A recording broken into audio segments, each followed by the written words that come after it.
Hey, Season 1 reveal, gameplay preview, and ranked resets. Also known as Medler. And I'm Paul, also known as Pabro.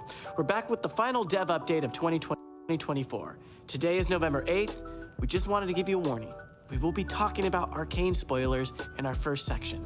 So What? if you haven't finished the finale, skip to the time on the screen. Holy, skip. With a disclaimer out of the way, let's take a moment to talk about Arcane. I've already watched It's been it. such an amazing journey to watch the story play out. And like many of you, we're sad it's over. But don't worry, we do still have a few more things in store on the game side. When we got started on Season 1, we got to watch the champion. Honestly, I'm not really sad that it's over, to be honest. I feel like it ended in a good spot. And I'm ready for, like, them to do something new. Like, I'm done with the characters that they've been, personally. I'm excited for what's to come. I don't really think I'm, like, sad that it's over, to be honest. Champions in Arcane live out stories we'd Medler. seen or knew a little bit of. Or in some cases, we got to really flesh out the backstory of some older champions.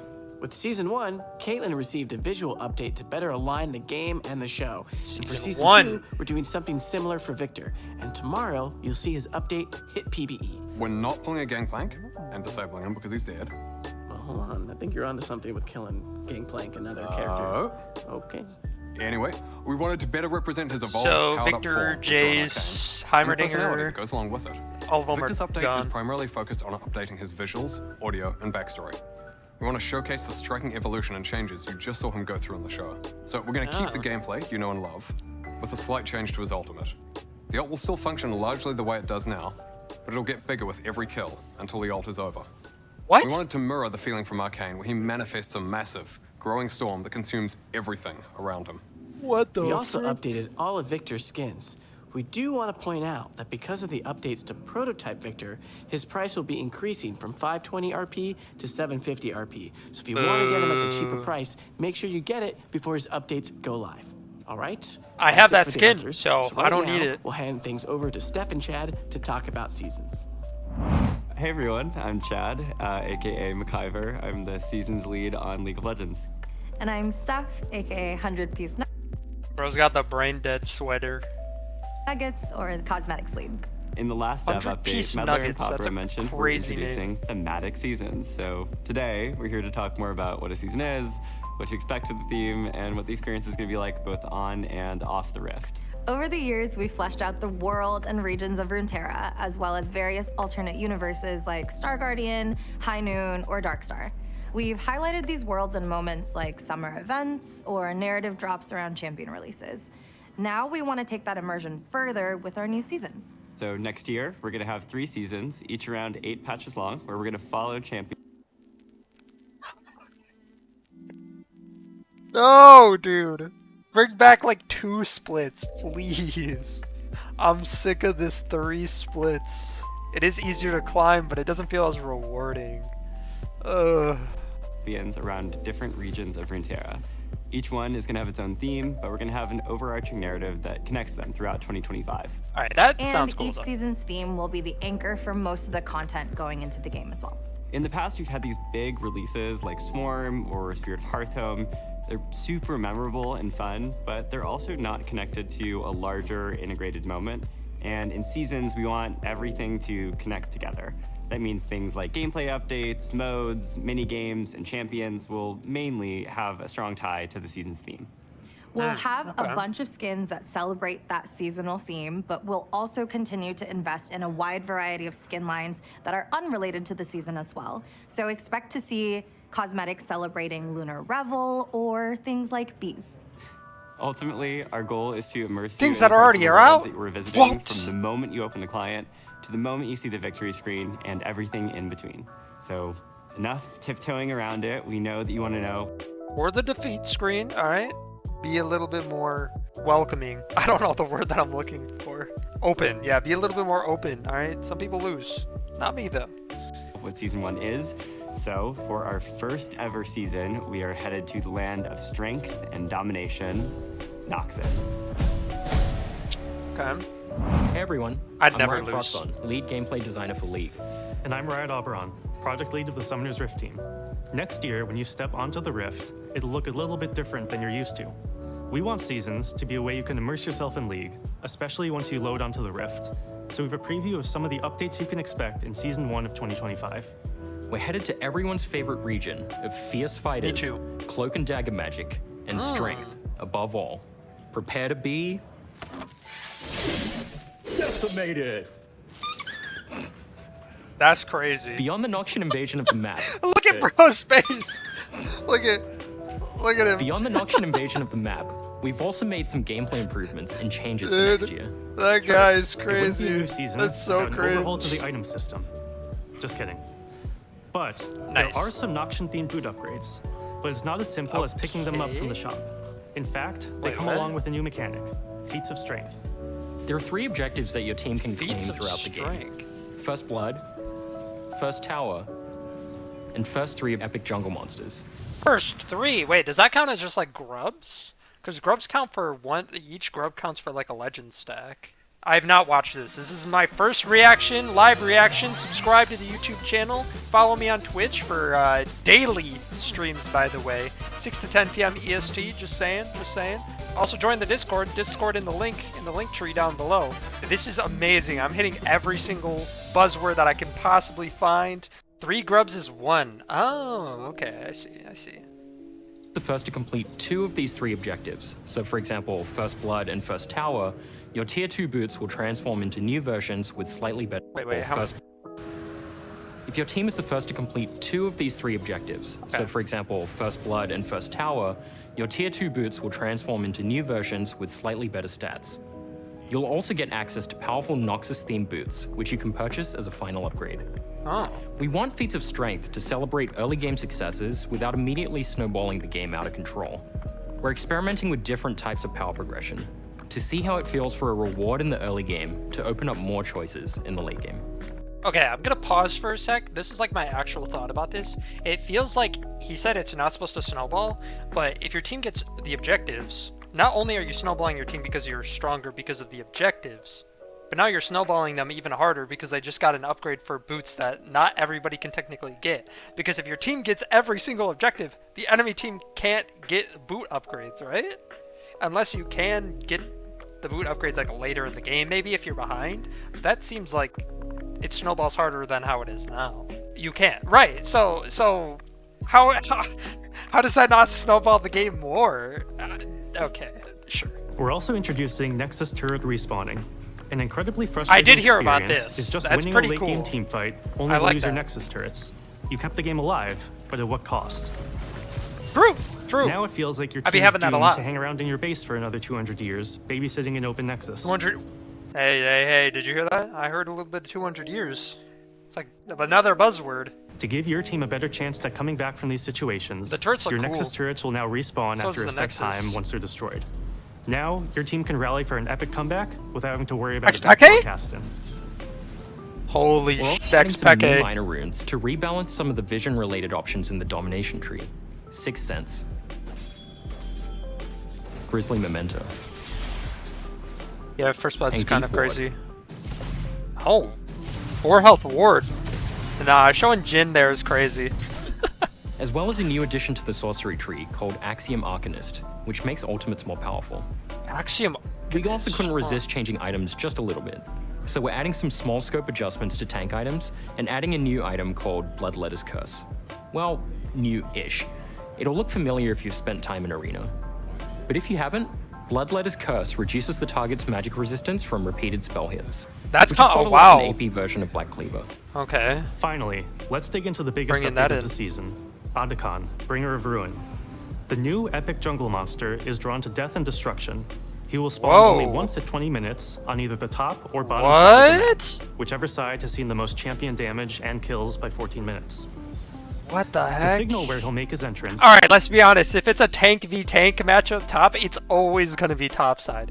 Like I could see some like pretty wacky strategies with this, like forcing a team to do more damage just so you can spawn it on the side that's like winning.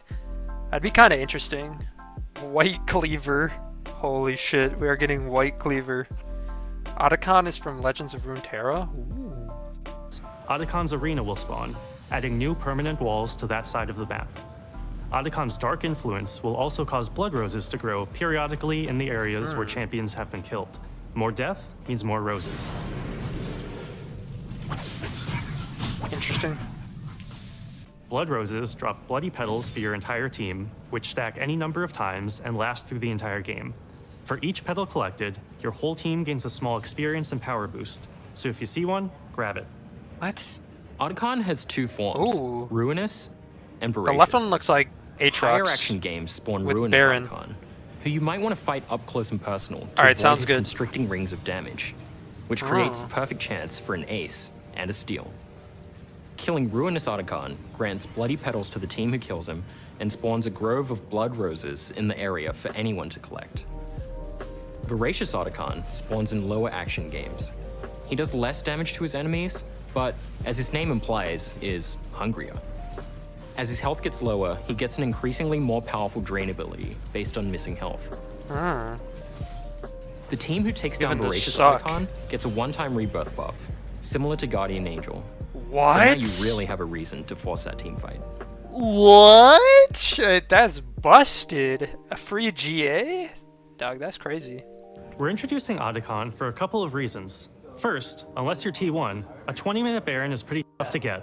So we're moving Baron's spawn back to 25 minutes and providing another mid-game macro option in the form of 25 Otacon. is so crazy. Second, based on how Otacon plays out each game, we hope to see more different and interesting game states in both mid and late game. And we feel that designing an objective whose spawn location, form, and rewards are decided by how you play should make each game of League feel more varied. Our goal is for every gameplay change to make League better. As we move to seasons, this remains the same, so these changes were designed for the long term. That said, we'll keep an eye on how they're landing and make adjustments if needed. But for now, Otacon and all the other updates are here to stay for good. We can't wait to see how these go as you start your climbs next year. Whack. As part of building seasons, we took a look at how rewards would be part of the overall seasonal experience.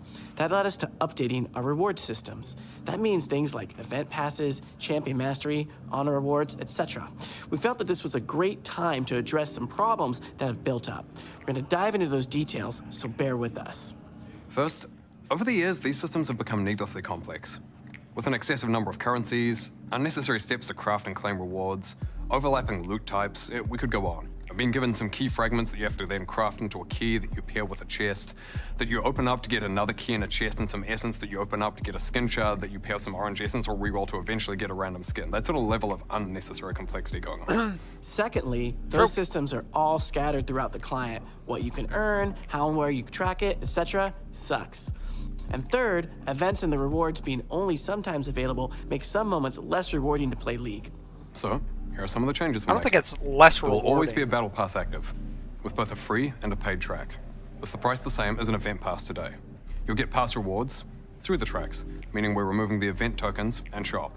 There will be 2 passes per season, with them tying into each season's thematic. That means most of the rewards reflect Battle what's pass. going on in and around the game, and fewer random rewards. We'll have the same number of passes per year at 6, with a longer 200 average blue duration per essence. pass. We're also moving most of our scattered reward systems to the free track of those battle passes. So, most rewards will now be in one place, with systems like Honor and Champion Mastery feeding into the pass. For example, having a high Honor level will give bonus to pass experience earned. You can earn 12 skins per year Holy. with the free pass. Half of these skins will be themed to the season you unlock them in. 12 skins per year for free. Holy. We'll also be simplifying the loot and crafting system. Orbs will always be available, so Masterwork chests, for example, will get phased out since they serve such a similar purpose. Overall, we want the pass to be the core vessel for how you track and earn rewards. If you For choose real. to buy the paid version, we also want it to be very clear what you're getting and how to make the most of it. Now, these elements have a ton of moving parts to them. There's a lot more details than what we've talked about just here. We'll cover that all in the dev blog that's out right now. Switching gears a bit, I want to talk about another change for next year that isn't quite tied to seasons, but instead by feedback from all of you. Ranked resets. These have been a topic of a lot of conversation in recent years, particularly when it comes to feelings around how often you want to restart your climbs, how fast a climb should be, what feels rewarding versus what feels like a grind, etc. And looking back, we don't think 12 resets a year has been the right call for League. So, we're moving to 6 per year.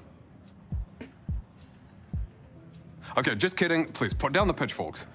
We're going back to 1 large reset at the start of This guy. each year, with no additional resets during the year. Wait. We're going back to one large reset at the start of each year with no additional resets during the year.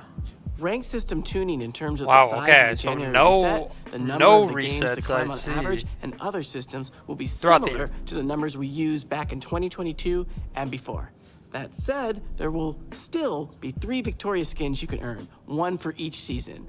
If you want to earn each skin, you will need to win 15 ranked games during that season. Again though, neither your visible rank nor your MMR will reset except in January. Next up, we want to chat about a potential replacement for quick play Imagine they bring back positional ranks. If they bring back positional ranks, I may as well just FF IRL. that we'll be trying in some regions.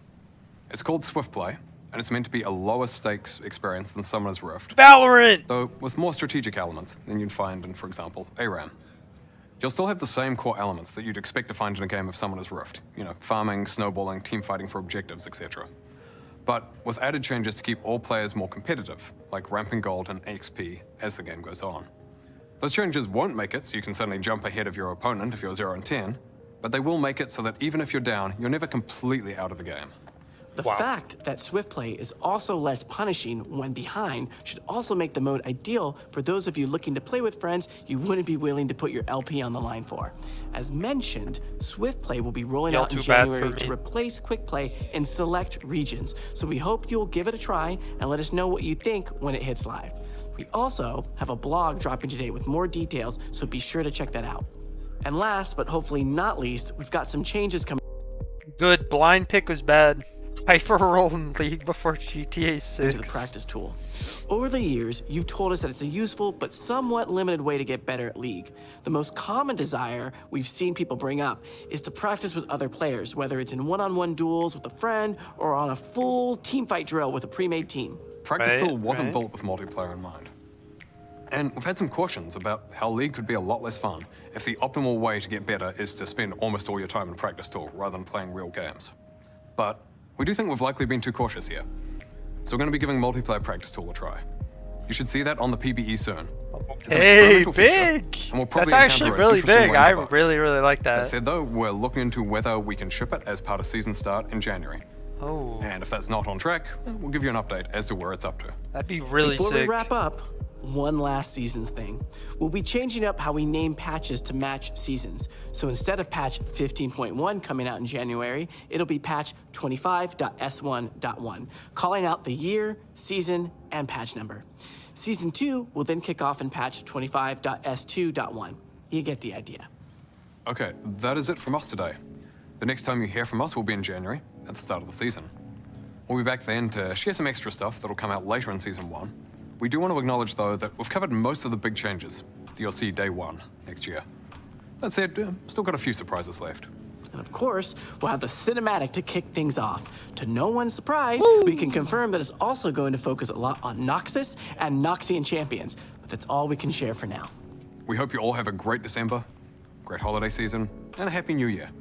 Thanks so much for everything, and we'll talk to you again soon. Bye. Wow. All new Tier 3 boots. Oops.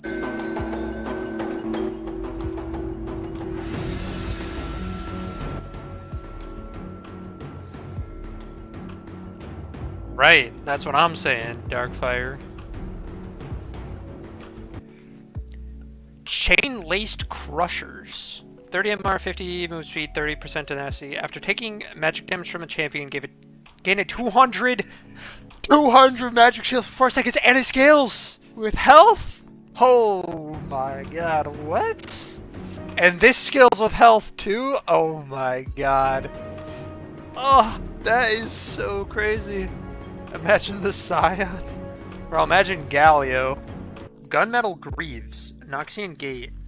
Attacks against champions grant 15% movement speed on hit, decaying over 2 seconds. I feel like it probably doesn't stack, it just keeps on, as long as you're in combat, it probably just keeps going, I would have to assume. Crimson Lucidity. Empowering or protecting allies with abilities, dealing damage to enemy champions with abilities, or casting a summer spell grants 10% movement speed for 4 seconds. Ah. The boots look really cool though.